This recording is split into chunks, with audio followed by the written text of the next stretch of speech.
मतलब जीव के संस्कार का कभी कभी कुसंस्कारों का उद्भव हो जाता है और सत संस्कार का पराभव हो जाता है। चले गए। जो पार ब्रह्म सदगुरु के शरण में था, जो सुख, कबीर साहब कहते हैं कि जो सुख साधु संग में असो बैकुंठ न हो। बैकुंठपति, कमलापति, श्रीपति संत के संग में रहना चाहते हैं। जहाँ जहाँ साधु जाते हैं, संत सदगुरु जाते हैं, वहाँ वहाँ बैकुंठवासी भी जाते हैं। कहते हैं, कबीर साहब की वाणी में आया है, जागे साधु तो मैं भी जागूं, सोए साधु तो मैं सोऊं। जहाँ जब साधु जगते हैं मैं भी जग जाता हूँ, और साधु जब सोते हैं तो मैं भी सो जाता हूँ। साधु का मतलब आप ऐसा नहीं समझ लीजिएगा कि हमारे जैसे। साधु मतलब वहाँ संत सदगुरु से, संत सदगुरु।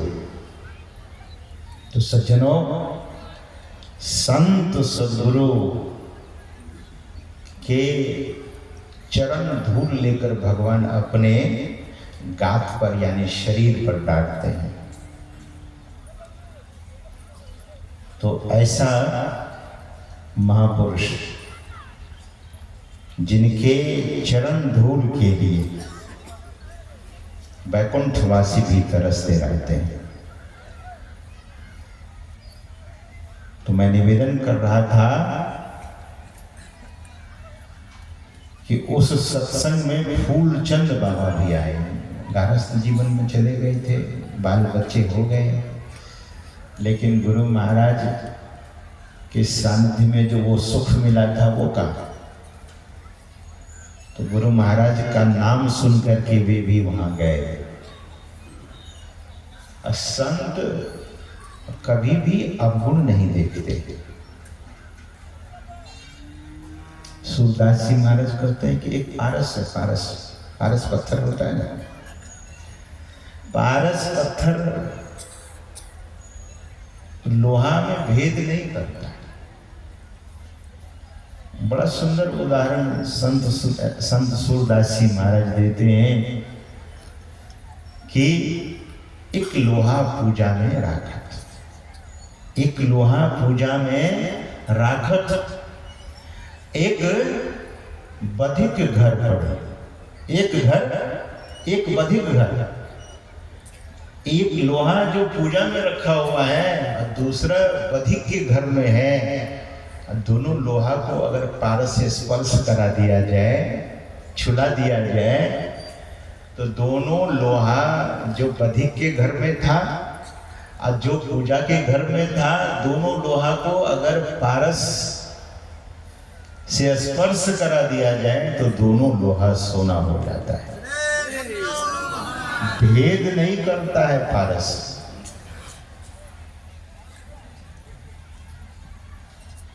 एक नाला, एक नार कहावत सूरदास जी महाराज कहते थे। एक नाला है, दूसरी नदी है, लेकिन नाला और नदी जब गंगा जी में मिल जाता है तब दोनों मिली एक वरण भय सुरसरी नाम पढ़ो। नाला भी और नदी भी दोनों गंगा कहलाने लगता है। गंगा जी की यही विशेषता है, महापुरुषों की यही विशेषता है।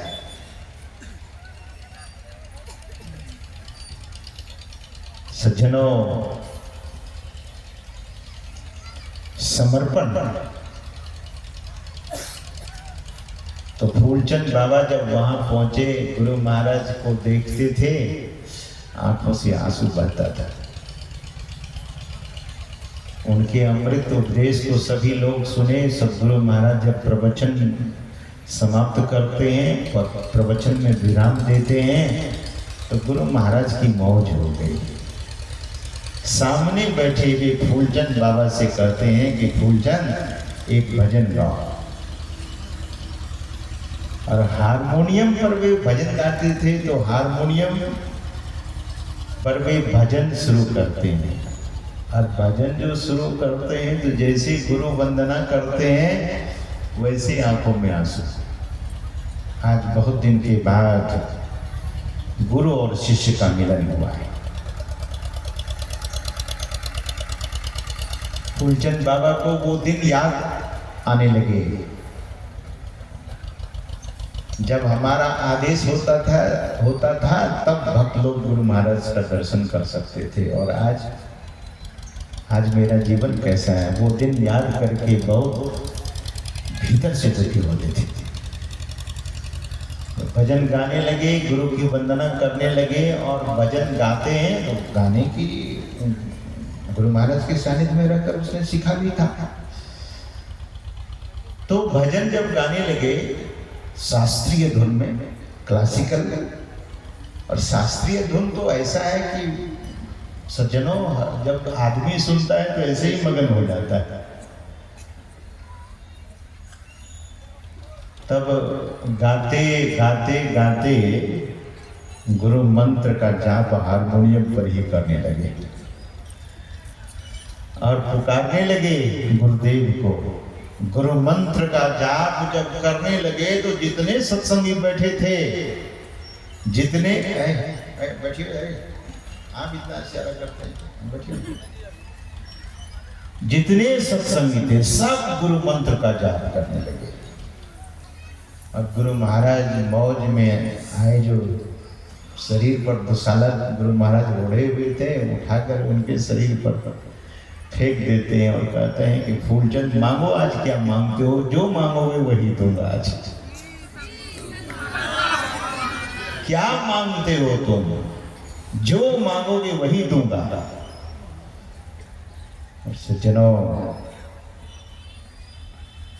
फूलचंद बाबा तो अब मांग नहीं सक रहे थे कि मांगे तो क्या मांगे। बहुत विचार करके कहते हैं कि सरकार मैं तो गिर गया, अब मेरा उद्धार हो जाए, यही कृपा कर दीजिए, मेरे जीवन का निस्तार हो जाए।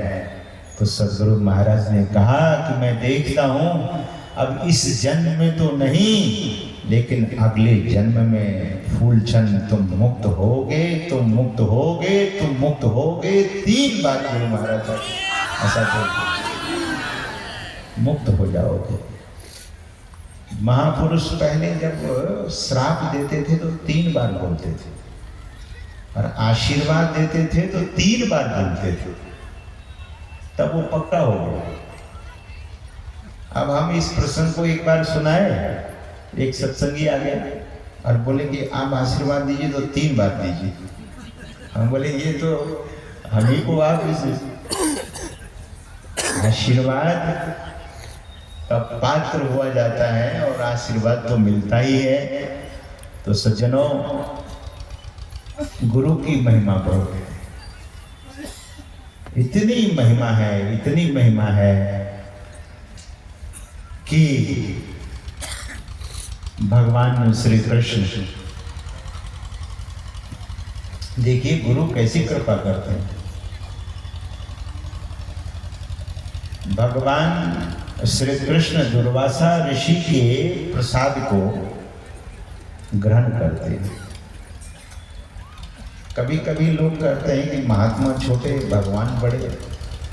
शास्त्र तो ऐसा नहीं कहता है। अब लोगों की बात माने कि शास्त्र की बात माने, संतों की बात माने। दुर्वासा ऋषि भगवान श्री कृष्ण के जूठन को नहीं पाए। आप पढ़िए शास्त्र को, कोई है पढ़े हो, ऐसा नहीं। अपने सद्गुरु के जूठन को भगवान श्री कृष्ण ग्रहण करते। भगवान श्री कृष्ण की महानता को देखिए। राजसी यज्ञ हुआ तो उसमें जितने साधु महात्मा आए सबके चरण को पखारते थे भगवान श्री कृष्ण। सेवा सबको बांटी गई है, भगवान श्री कृष्ण के द्वारा ही सेवा बांटी गई है। भगवान श्री कृष्ण के द्वारा सेवा बांटी गई, तुमको ये सेवा, तुमको ये सेवा, तुमको ये सेवा।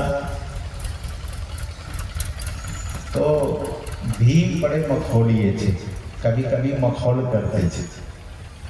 बोले प्रभु आप भी कोई सेवा लिए, कोई सेवा और बची है? बोले एक सेवा बची है। कौन सी सेवा? तो भगवान ने कहा कि साधु संत जो इस राजसी यज्ञ में आएंगे उनका चरण मैं पखारूंगा।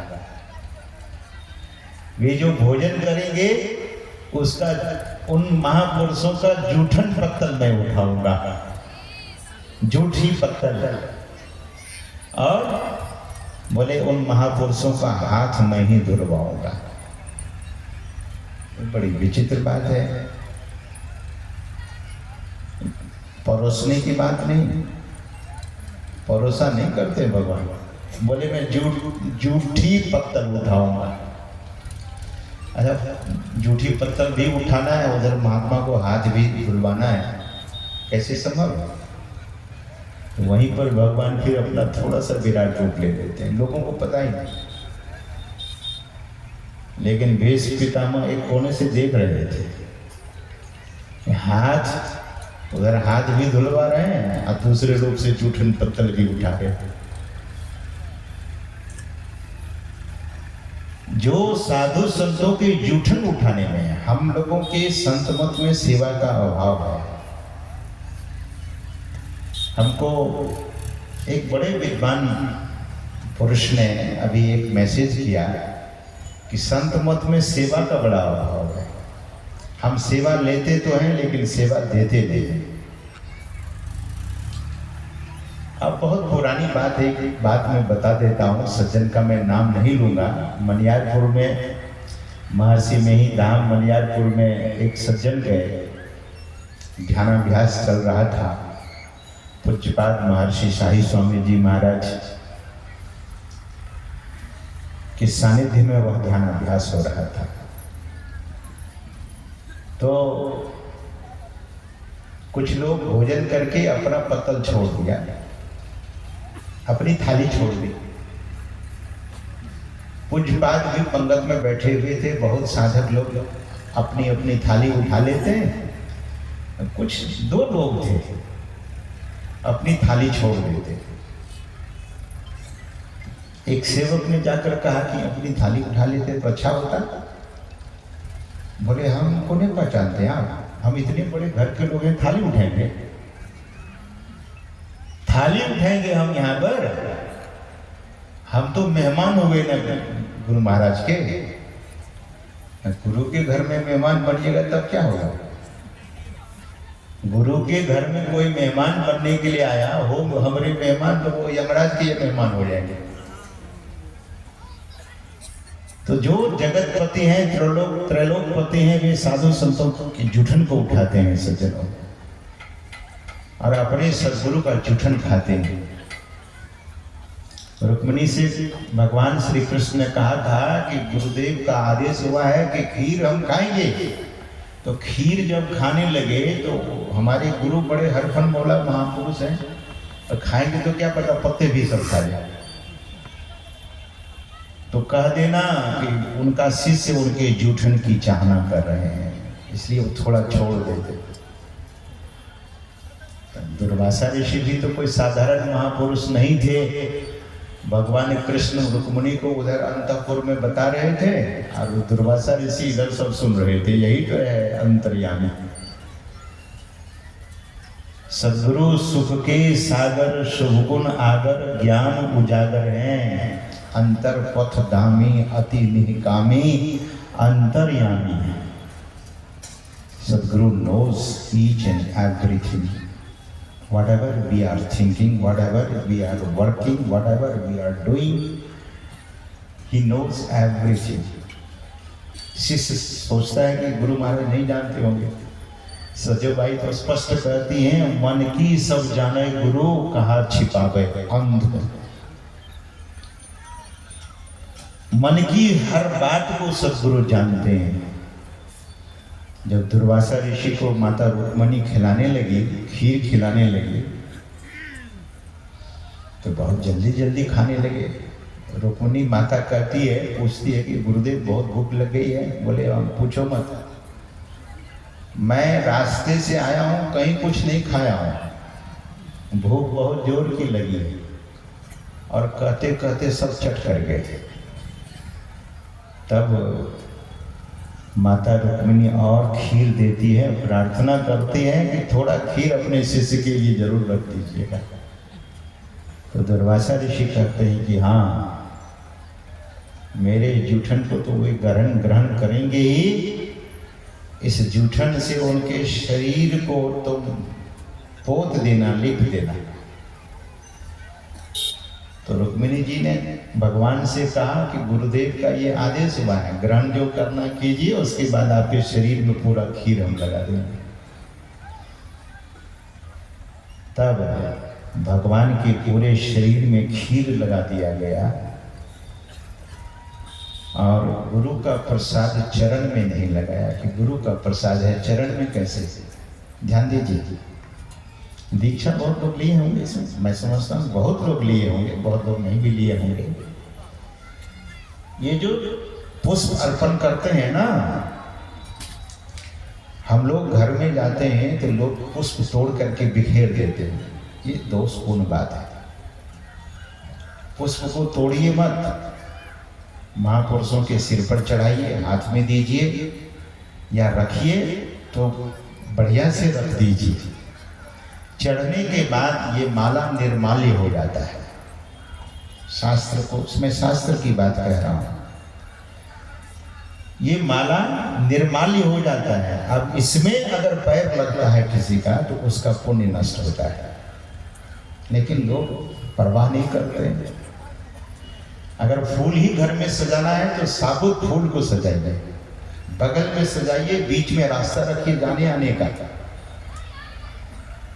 जो माला आपने सद्गुरु महाराज को, ईश्वर को चढ़ा दिया, वो अब चढ़ाने के बाद वो निर्माल्य हो गया। उसमें चरण नहीं लगना चाहिए, उसमें पैर नहीं लगना चाहिए। उसमें पैर लगने से पुण्यों का नष्ट होना शुरू हो जाता है। तो दीक्षा के अंत में बताया जाता है कि इस माला को आप संभाल करके रखिएगा, सुखा करके पेटी अलमारी में बंद करके रखिएगा, काम की माला, और नहीं तो बहते हुए नदी में बहा दीजिएगा। इसमें झाड़ू और पैर नहीं लगना चाहिए। तो कहने का मतलब हमारा ये था कि जो चीज अर्पण किया जाता है इष्ट के चरण में, उसका बहुत ज्यादा महत्व हो जाता है सज्जनों।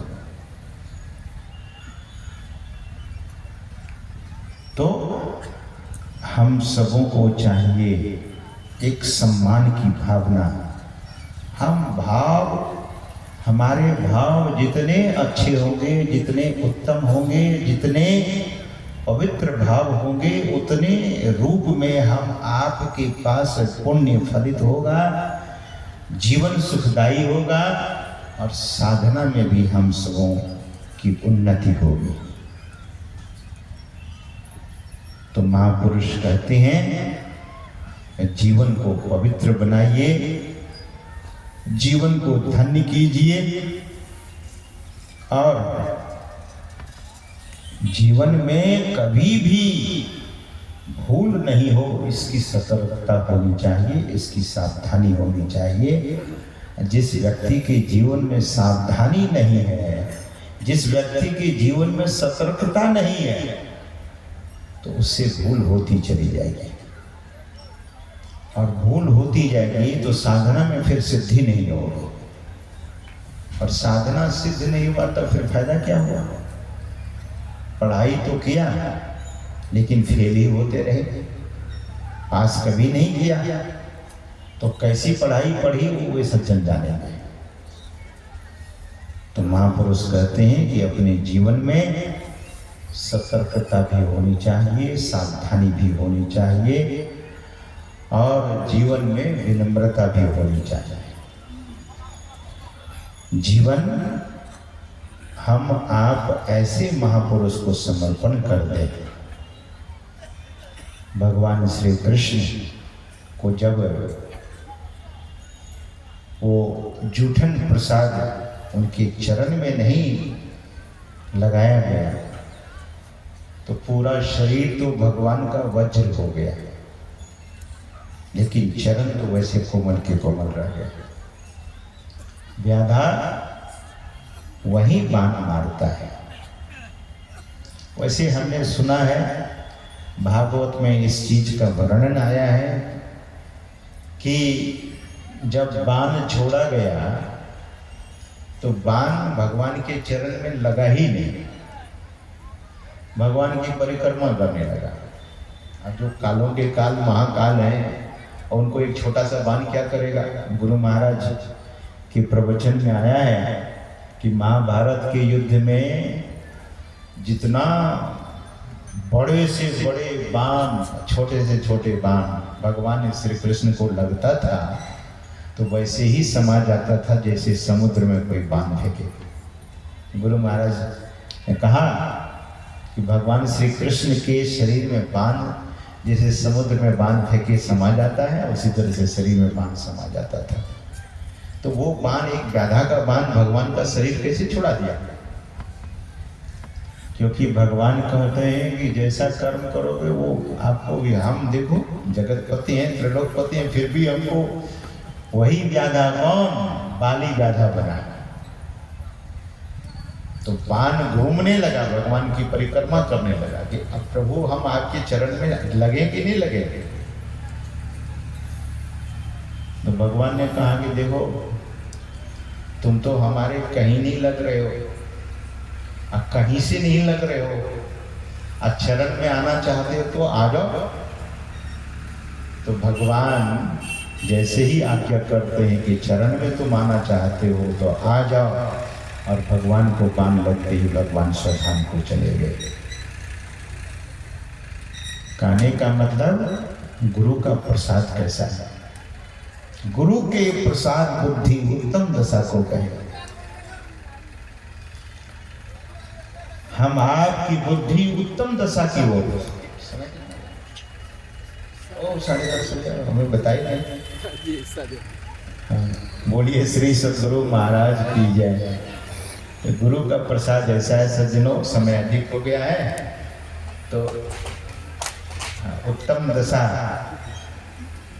दशा हर आदमी चाहता है, नीच दशा कोई नहीं चाहता। तो उत्तम दशा सद्गुरु की शरण में जाने से अब जो एक समय का सत्संग शेष रह गया है, हमारे मंच संचालक महोदय श्री रघुनंदन बाबू आपको औपचारिक सूचना देंगे और हमारे अमोद बाबू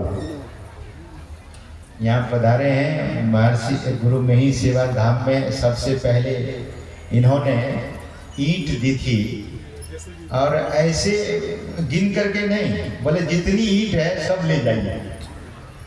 तो इनका बड़ा आश्रम में सहयोग रहा है। कल कह रहे थे कि एक चिन्ह में बनाना चाहता हूँ आश्रम में, तो मैंने कहा कोई नहीं, बैठ करके बात कर लेंगे। बोलिए श्री सद्गुरु महाराज की कृपा इन पर बरसती रहे। श्री सद्गुरु महाराज की जय।